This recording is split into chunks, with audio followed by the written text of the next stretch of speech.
All right, what's up, everybody? It's the NS9 Postgame Show. I'm Tyler Wagner-Kutch. With me is my guy, Dougie Fresh. Dougie, What's up, you're not peeps? feeling so fresh right now, are you? No, gosh, no. Not very stale. Very Dougie stale tonight. Yeah. Dougie stale. Yeah. You look like the bread in my pantry right now. Yeah, exactly. A little bold, right? Yeah, just a hair, just enough to throw out. Just if you cut it off the edges, it'll be fine. Go ahead. Eat it. See, I'm throwing it out just like this game. Yeah. Yeah, they need to throw this one out. Just another sloppy, uninspired, boneheaded approach to baseball, it seemed, tonight. Doug, let me just start here. Okay. The Pirates just lost a game that the Texas Rangers handed them. I think the Rangers absolutely handed them this game, and the Pirates did not take it. No, they did everything they could to lose. I mean, you'd have thought the whole team is tanking, not just Ben Sheridan. You would have thought that the players are like, hey, we might be able to get a higher pick if we, I mean, you might want to check some of the gambling sites and see if there's any suspicious activity, because it was just terrible on a lot of levels. And it's, some of the lightning rod suspects there that Sawicki had a rough day. Your boy G1 Bay had a really, really rough day. It's hard to it's hard to explain this way other than just sloppy, awful, stupid baseball. And when Sherrington's first couple seasons, can't remember 2020 as much, but 2021. Remember how good fundamentally we were? And I remember listening to a Braves. I was listening to the radio, and the Braves, I was in Georgia at the time, and the Braves broadcasters mentioned all three games, how no team that they'd ever seen had taken infield practice as long and as hard as teams did, like we were before the game. And apparently we don't do that anymore. I haven't heard anyone else mention it. And man, do we just make dumb play after obviously today's weren't infield defense, but I mean, it seems like we have no idea. It's like watching, the T-ball, and the kid runs to the base and then heads in the wrong, he runs to third base instead of first base. And he runs. I mean, we seems like professional baseball players have no idea what to do on the base paths. Again, some of these would have been nice plays had they made them, but you expect professional baseball players to make above average plays. And we're not getting any of that. I mean, Rich Hill was a victim tonight. I mean, he was pitching pretty well. If we could have made some plays behind him, we'd have been all right. But man, just ugly. Let's start there, Doug. We'll start with Rich Hill. Rich Hill takes him out of the night, doesn't make it through six. He wasn't 30 pitches in the first inning. Yeah. I don't think he was bad. I think the way I would put Rich Hill at this point is that he's fine. Right. I don't have any complaints about him. I think he does everything that an $8 million starter should do. That's exactly right. I'm not complaining about anything he does. I agree. He's going out there. He's giving you quality innings. He has to do it very strategically because obviously he's 43 years old. He doesn't have the stuff that he did when he was 38 years old. Still got 9 strikeouts. Right. You know what I'm saying? But he had singles turn into triples, singles that maybe could have been outs, right? I mean, it's hard for, guys that you expect more. It's hard for Mitch Keller to overcome some of that. And again, Rich Hill is, we were kind of hoping he'd be the fourth guy in the rotation, right? Maybe third. We were looking at Keller, Rowanzi, Rich Hill. So yeah, he's a little above average. I thought he'd be a little better than he was last year in Boston, just getting out of the American League East and coming to PNC Park, which is, pretty good park for left-handers. He's a smart guy, knows how to take advantage of the park he's pitching in. But if we don't give him any help, and I mean, I guess we can discuss pitching, but the bottom line with this team is if they don't score, he could have thrown a gem and he was going to lose because we can't score runs and we can't drive in runs and we can't stay on base. And we have a guy now who is an automatic out after he gets a hit. Calm down, Doug. We're getting into everything we want to talk. Sorry. Are we doing a 60-second post-game show tonight? Sorry. We're getting into everything here. I got to watch Shazam. Let's yeah, get the show you do. For those that are watching, Doug's got a movie he really wants to watch right now, so he's just trying to wrap this thing up as soon as possible. Got to end the night on a high note. Exactly.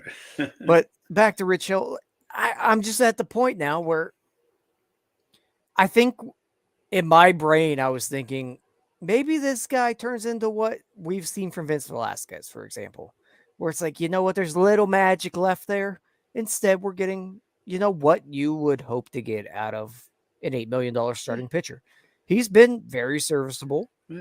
I don't have a complaint about him. I think there's some complaints on social media about him because that's the only place I really get my news anymore. But I think there's some complaints about him because they expect a lot more than they're really getting. This is what you're going to get from a starting pitcher in 2023. He's going to eat some innings. He's going to strike some guys out. He's going to give you a quality outing. That's what you get. Right. I mean, when the Pirates spent $8 million, it seems like a lot of money. But $8 million was at the low end. All of the pitchers last year were getting 10, 12, million. And again, I thought that was one of Charrington's big mistakes is that he really underestimated the market. I think he thought he was going to get Quintana back at, 8 million and that sort of thing. That just didn't work out. Hill, right. I mean, I think they said on the broadcast, I was listening to the radio because, game starts pretty early here and on the way home. And I think they said over his last 7 starts, his ERA is 2.65 or something. That's better than average, right? That's again, if you're getting that from your third, fourth starter, that's great. But again, you never expect your third or fourth starter just to shut the other team down and win the game for you. You have to help them. You have to help them by turning the plays. You have to help them by, getting on base, and to get on base, advance to second base. It's such a fun place to go. And he's not getting any help. We can't expect Rich Hill to win games by himself. He's a 6-inning pitcher generally. Like you said, he's fine. He's fine. You can't. I have no beef with what Rich Hill did tonight. I mean, yeah. The thing is, I think we get in our heads as Pirates fans that you pay $8 million for someone, you expect greatness. Yeah, $8 million doesn't get you shit anymore. Right. We paid more for him than we paid for anybody else. We paid more for him than we've paid for anybody. I'm guessing in the Charrington era, other than the 2 extensions. Right. Any free agent. I mean, Quintana was $2 million last year. Velasquez was $3 million this year. Right, so that's where I'm going with it, is that we're so used to these guys getting these little baby deals. Right. We expect $8 million, and we're expecting Garrett Cole. Right, and what you've gotten from Rich Hill right now to this point, I think, has been completely fine. He's been a very capable. He's been very useful in, I think, what this team needed. It's just that the rest of it's not coming together at this point. Right. So the final line on Rich Hill: 5.1 innings, 5 earned runs. 5 earned runs were kind of shaky. I don't know about that, but yeah. I mean, all things considered, I thought he looked fine. Yeah. Again, you don't turn singles. You don't turn singles into triples. You don't take an extra step there at shortstop, especially when you don't have a strong arm. Yeah. I mean, again, he can't. It's a leadoff. When that's not a leadoff triple. That to me shouldn't have been an earned run. But it doesn't matter. It's a run scored, and once we're down 1 or 2 to nothing, I don't have a lot of faith anyway these days. Yeah, I am with you on that, bad boy. Do we really want to get into the bullpen? I mean, they were okay. Yeah, I'm loving what Hernandez is doing. I mean, again, from expectations, he was a wild Double-A pitcher last year. And this year, he's a pretty effective reliever. We don't have to hide him. I would like to see them push him into more and more difficult situations. I know he failed the first time he sort of had that. But, of course, he's young. But he's not walking guys. He's left-handed. He's got stuff. And I'd rather see him over, several other guys. I'd rather see him than the guy that followed him. So, yeah. I forgot that guy pitched tonight. But back in regard to Hernandez, thought he looked pretty good tonight. The balk, I don't really know how that was a balk. Yeah. Unless there's another angle that shows it being a balk. I did not see it being a balk. Yeah, I was kind of surprised. I don't know. It seems like the umpires have just lost all sense of the rules and the strike zone. Right? A lefty balk, nobody knows what a balk is from a lefty. I'm a lefty. I don't know what a balk is. Right. We just kind of step and throw. We don't know. Right. I mean, it's just, I don't know. I mean, and I'm not complaining about umpiring as it's been unfair to the Pirates. I saw Rich Hill get a strikeout that was, 2 inches high, and I mean, it's bad both ways. It's Rich Hill got a strikeout because Duran decided he wanted to take a little stroll around the batter's box, and then he gets rung up on 1-2 inches outside the zone. Exactly why you need robo umps. Oh, I love that. You want to show the ump up, ring them up, screw them. But not to get inside that. Yeah, that's a whole different. Yeah, that's something. Not a post-game show conversation. Right. But you mentioned it a bunch of times. The bats, man. The bats. They're bad. Yeah, when you're playing the Texas Rangers. Yeah, okay. Last night we put up 6 and we won. You cannot play these good teams with these solid 1 through 9 lineups and just, not get on base, not get hits. And then on the rare occasions you do get on base, I mean, there's no point for Bay to even take first anymore. I don't care if he gets a hit. It's because he, in April, as soon as he got to first, he was at second on his way to third. Now, as soon as he gets to first, it's just right back to the dugout. Just dumb stuff. I don't know what to do with him. I know he has elite speed, and I tweeted this out. What good's elite speed if you don't know how to use it? He just seems, out of control. And I don't know. I mean, again, it would be different if you didn't have Castro sitting on the bench. And I know Castro needs work. I know he's not a finished product, but he seems a little more, playing within himself than Bay just. And I'm not trying to put this on a tee for you. So how do you feel about Bay, the baseball player, Tyler? I'll talk about Ji-Hwan Bae for a minute. Obviously, I think I've been very clear on where I stand with Ji-Hwan Bae. I don't want him on my Major League Baseball team. I don't want him in this organization. I don't think people like him deserve a chance to be on a Major League Baseball team. I don't like him. I don't care about his second chances. I think he should have a second chance working somewhere else. All that aside, he is very, very bad right now. He is adding nothing to this baseball team. He is taking away more than anything from this baseball team. On no planet should this guy be getting starts. He is running into outs like nobody I have ever seen before. And to me, that's why you can't keep him on the bench. Because what are you going to use him as, a pinch runner, pinch hitter? When you're running into outs, do I want to have you come up, or do I want to put you on first? On the rare chance that Hedges gets on or somebody like that. I feel better with Carlos Santana and Hedges running than I do with Bay right now. Yeah, you can look through my history here of my thoughts on Ji-Hwan Bae. I think I've been very clear throughout the last 5 years of what I think about Ji-Hwan Bae. I know. I want nothing to do with the guy. Right. We're at the point that he's on the team. Got to talk about him. It is what it is. He has put himself in a position at this point as a Major League Baseball player that he does not deserve to get starts on any of these teams in Major League Baseball. He is absolutely freaking horrendous as a fielder. He can't hit. And we are seeing now he has been thrown out on the bases 6 times in the last probably 2 weeks. Right. I think. It seems like every time he gets on base. I know that, hyper analytical, but that's what it seems like. It seems like every time he gets on base, like I said, we went from wow, he creates havoc on the base paths in a positive way to wow, he just destroys us now on the He base runs this team into path. outs on the base paths. Right. Base paths. Not to mention he's a horrendous second baseman and he's not good in center. The only thing that this guy has going for him is that he has good speed and he has no idea how to use it. On no planet at this point should this guy be in Major League Baseball just as a baseball player, Well, because he is clueless out there. last year we sent Castro down for not running out a grounder, I think. Right. That's my next point, Doug. Yeah. So Derek Shelton, yeah. a real Major League manager, after the second time this guy's been thrown out on the bases in one game, Right. just due to pure absolute stupidity, which seems to just be a common theme in his life because he's a dumb individual that does really dumb things and once again should not be in Major League Baseball. But a real Major League manager benches his ass.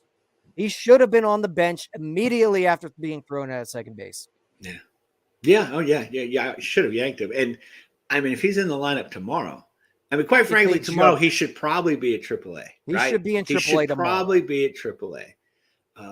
I would prefer just to cut his ass. Yeah. But that's because I hate the human being. Right. And understandable. Listen, look, what he did is an awful, terrible thing. I am a believer in second chances.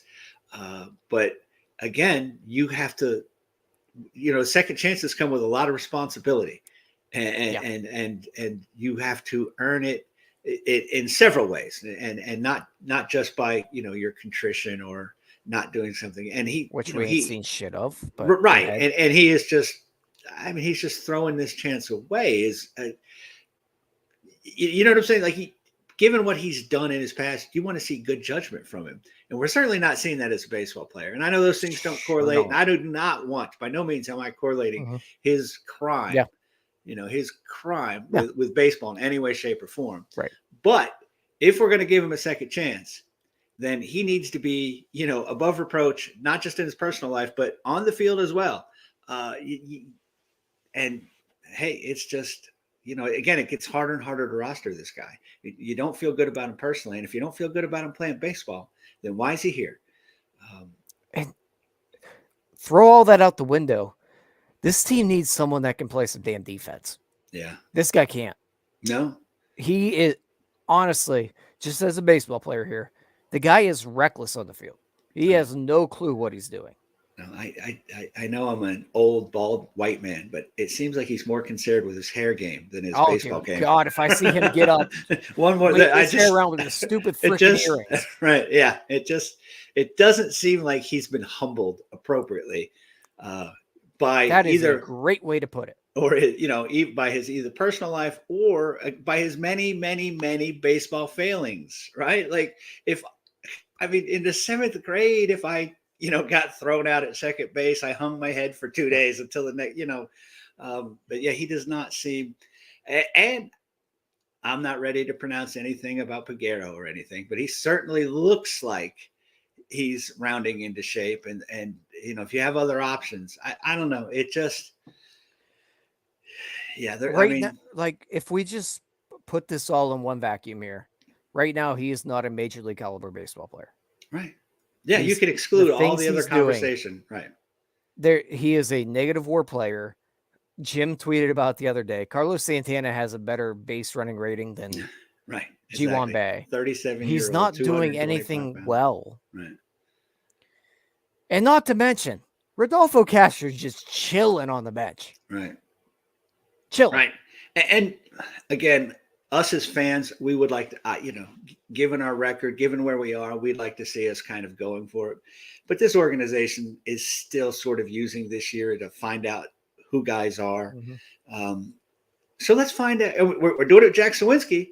Right. Jack Sawinski's not getting buried. He'll go 30 at bats without getting a hit.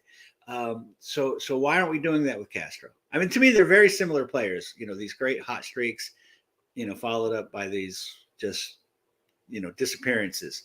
But again, based on you know what you're getting from Bay right now, and it's negatives. It's all negatives. He doesn't seem to be. I mean, my goodness, he got thrown out early in the game. What, second, third inning, and then to get again, and it was just rounded going to third. Again, it's bad. You coach kids. You would be mad at those kids. Yeah, I would.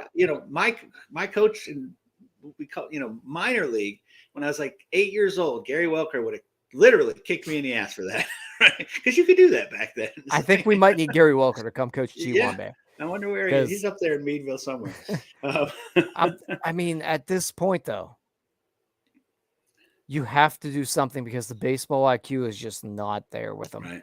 Because it's not just you want the guy with his speed to be aggressive, but he is making so many absolutely horrendous mistakes that you can't keep trotting him out there. You can be aggressive without being reckless.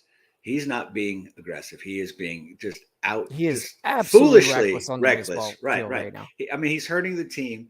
We can't afford to give away outs like that. We can't afford. I mean, he's coming up. He's late in the lineup.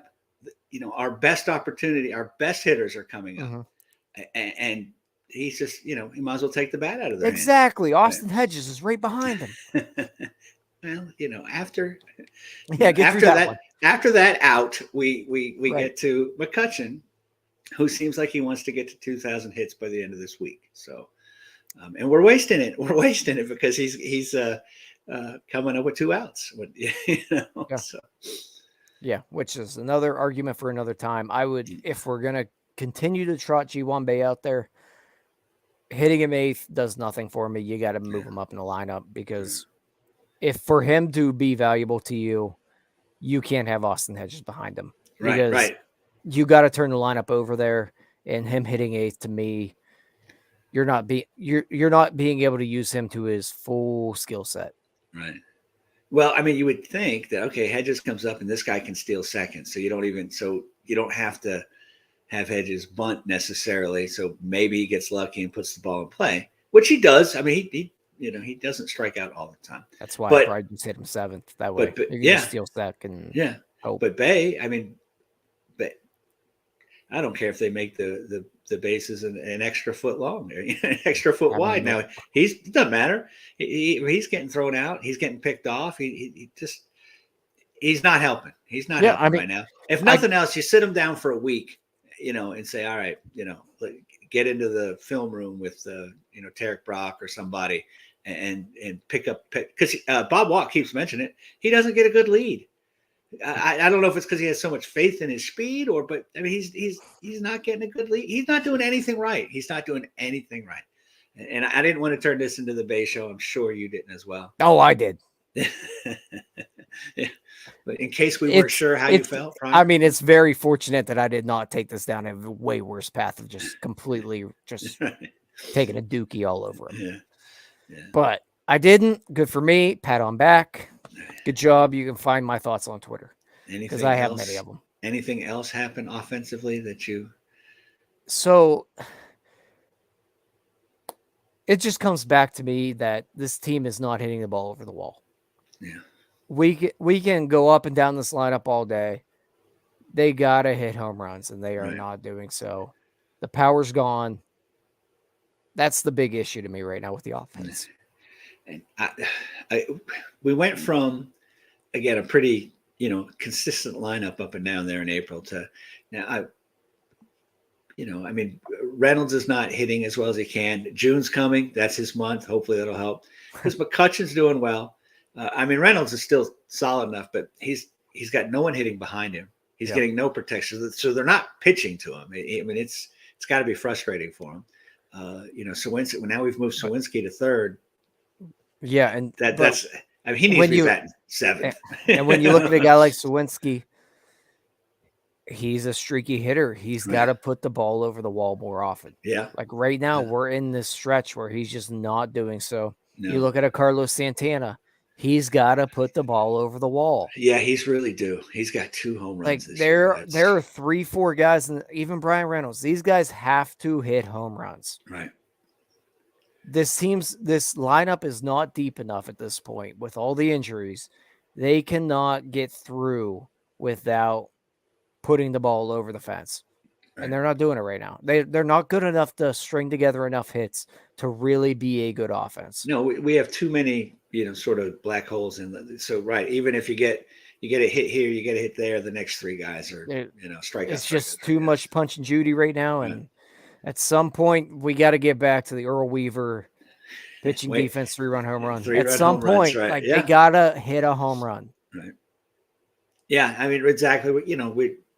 We're not the kind of lineup that's stringing hits together. We're not getting on base right now. And if we're not going to do that, then we need some of these, again, all of them. Kutch seems to be about the only one that pops a home run anymore these days. And we can't keep expecting. I mean, to me, he's playing over his head, and hopefully it's because he's happy and comfortable and it's sustainable. But I don't want to put we need.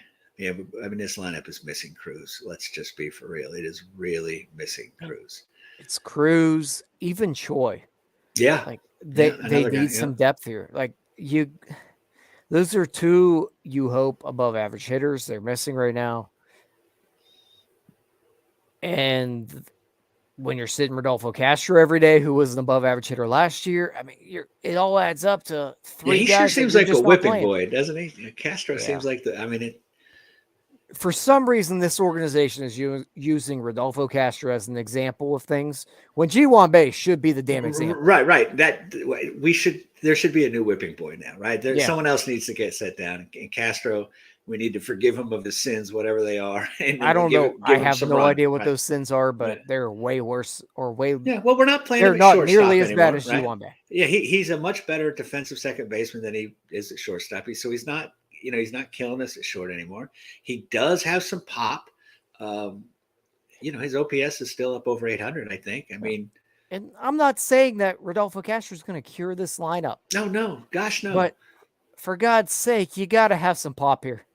I mean, if he gets a single, he's not going to get thrown out. I feel pretty comfortable that he's not going to get picked off or thrown out at second. So if he does, is it any worse than the guy you just replaced him with? The guy who's going to do it twice in a game. Yeah. So, right. Exactly. Yeah. So anything else you want to add tonight here, Doug? I think I got I think I got it off my chest for now. I mean, it was the significant thing in tonight's game. It really was. It was. So I mean, we could have glossed over it, but really, I mean, I will trash him to the day I die. It is indicative of a lot of the team problems. So no, it was not a great game. Come back, win tomorrow, you win the series. Yeah. That's baseball. So real quick before we go, do you think there will be a roster move to help the offense before Friday? He doesn't. I don't either. I don't either. I don't see a move available. I mean, I mean, obviously I do. We know who, but I don't. This front office isn't bringing those guys up, so it's silly to even think. So are they going to bring up Mark Mathias again or bring back Miguel? Sure, maybe, but I don't see anything that has any kind of impact or help. And we still got Palacios out there for crying out loud. So who has not been playing too poorly? No.